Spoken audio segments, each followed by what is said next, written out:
राधे राधे, जय श्री कृष्ण। वैदिक ज्योतिष विज्ञान की पाठशाला में आप सभी का स्वागत है और मैं हूं आपके साथ ज्योतिषाचार्य जय सिंह।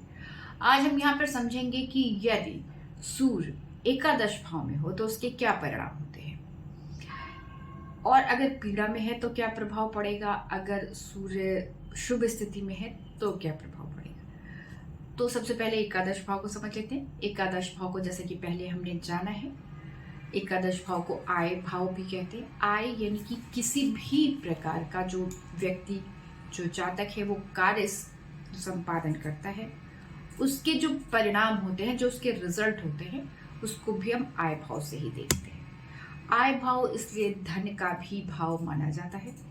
आय भाव से हम बड़े भाई बहन को देखते हैं, हमारे सुख सुविधाओं को भी हम आय के इसी एकादश भाव से ही देखते हैं और इसी एकादश भाव से हम आमोद प्रमोद वाला भाव भी मानते हैं इसको, और इसको लग्जरियस जो लाइफ होती है उसके भी भाव के रूप में भी समझते हैं। आय के जो एकादश भाव है, इसे कई बार हम हाथों के रूप में भी इसको समझते हैं, दाहिने हाथ के रूप में समझते हैं, और हम जो कार्य हाथ से करते हैं तो उसके जो रिजल्ट हैं वो भी हम यहाँ से देखते हैं। मान सम्मान प्रतिष्ठा आदि के लिए भी हम एकादश भाव को देखते हैं।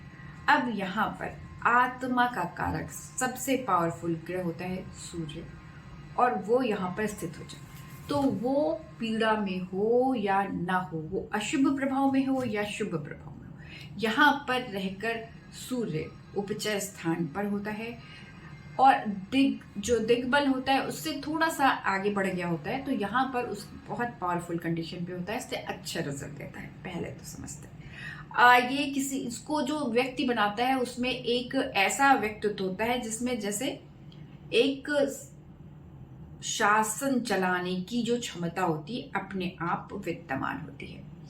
ऐसा व्यक्ति जो सरकार से कहीं ना कहीं किसी न किसी रूप से संबंधित होता है, वो अपने हमेशा विवेकपूर्ण निर्णय लेता है।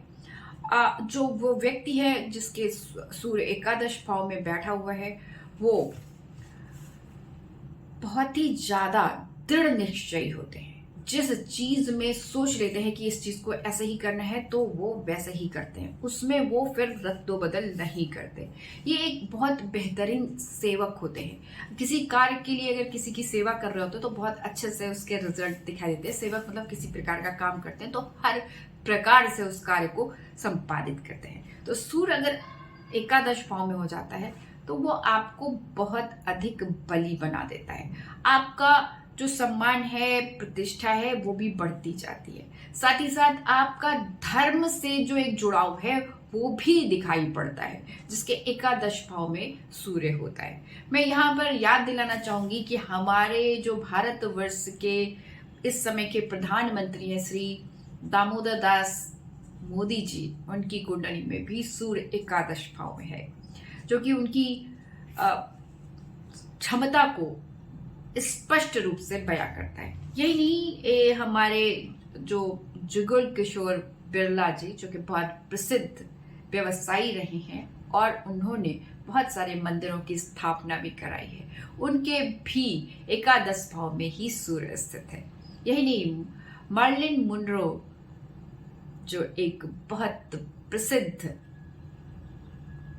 व्यक्तित्व रही है अपने जमाने की, उनकी कुंडली में भी एकादश भाव में ही सूर्य विद्यमान है। अब इसकी चर्चा हम किसी और वीडियो में करेंगे डिटेल से कुंडली की एनालिसिस करते हुए। अभी के लिए इतना ही। राधे राधे, जय श्री कृष्ण।